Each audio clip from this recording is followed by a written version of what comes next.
Noon. I want to talk to you today about nitric oxide and really the importance of nitric oxide to benefit your cardiovascular health. Now, I know like heart health for many people some people will associate, heart health with older people, as in, people in their 60s and 70s.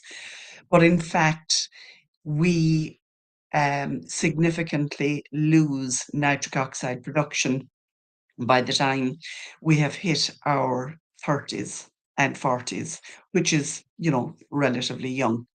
So nitric oxide, let me backtrack, sorry.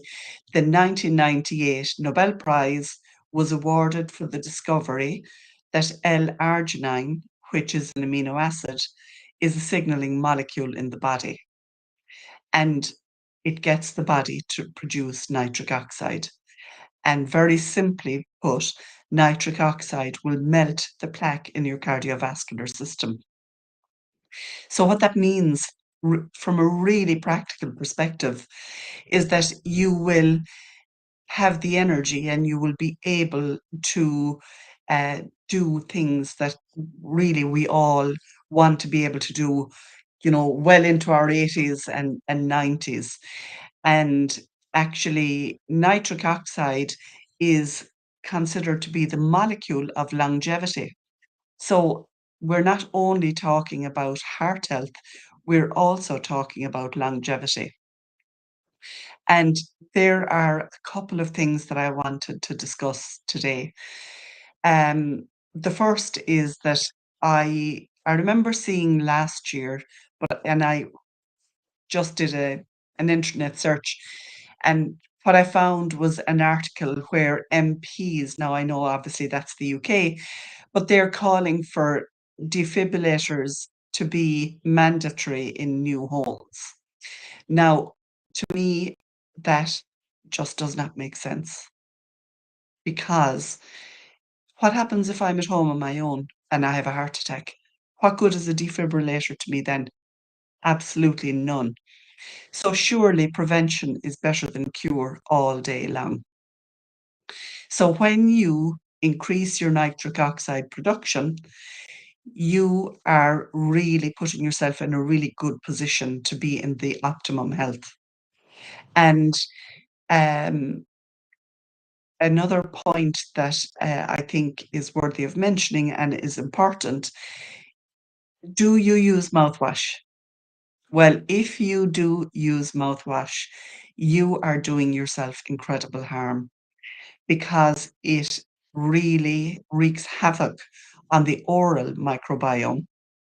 And believe it or not, that means that actually you are wiping out the benefits not only of your nitric oxide production, but for example, if you're a person who exercises regularly, then you're negating the benefits of the exercise.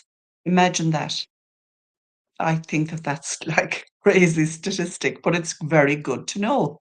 So just be aware that if you use regular mouthwash that has fluoride in it, you're really harming your health. So, as I said earlier, instead of relying on a defibrillator or relying on something that, you know, could be used, excuse me, to help you if you had a cardiac incident, surely it's much, much better to prevent that happening in the first place. And the best way to do that, and to do that naturally, is by increasing your nitric oxide production. And I have been doing this for the last 4 years myself. It's the simplest thing. You take a supplement, you literally put a sachet into a container and mix whatever quantity of water you want to put with it, whether it's 100 mils or 400 mils, and literally just drink that drink. And that's all it takes to increase the nitric oxide production in your body. Now, of course, everybody is individual. P People, if you're interested in exploring this, in finding out whether it's suitable for you or not, then please feel free to message me, because everybody is individual, and so obviously you do need to seek medical advice. I definitely am not giving medical advice. Um, but I think my connection dropped there for a sec. So I'm just saying I am not giving medical advice, but happy to have a quick conversation with you to find out if it's suitable, what are the things you need to check out about. But um, just remember that so using a fluoride mouthwash is very, very harmful to your heart health. It's also very harmful to your nitric oxide production. And remember that nitric oxide is a longevity molecule. And so many people today are talking about longevity.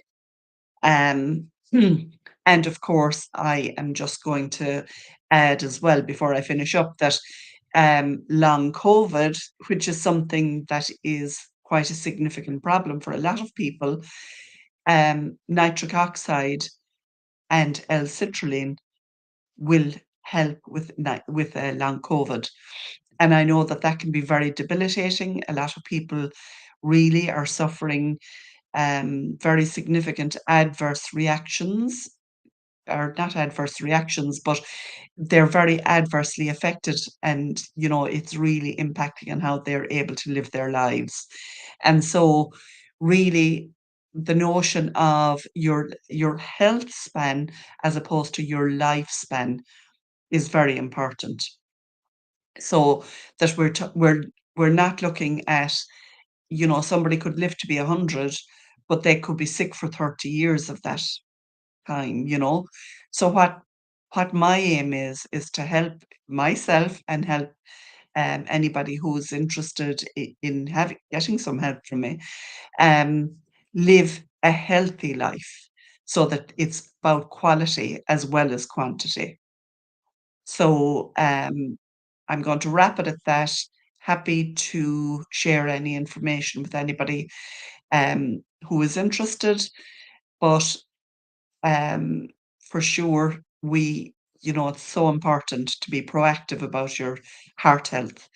I'm going to share the link to that article from the UK where the MPs were suggesting having defibrillators in every house. And I have to research what does a defibrillator cost, because to me, that's not the way to go. Prevention is always better than a cure. Better to avoid the emergency and be in control and be able to see the results for yourself. I'm all about being evidence-based.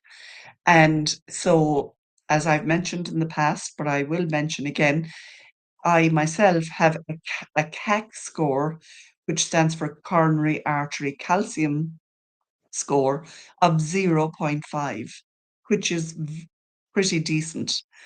And that can be an indicator of your risk of having a heart attack, and it is quite easily tested for.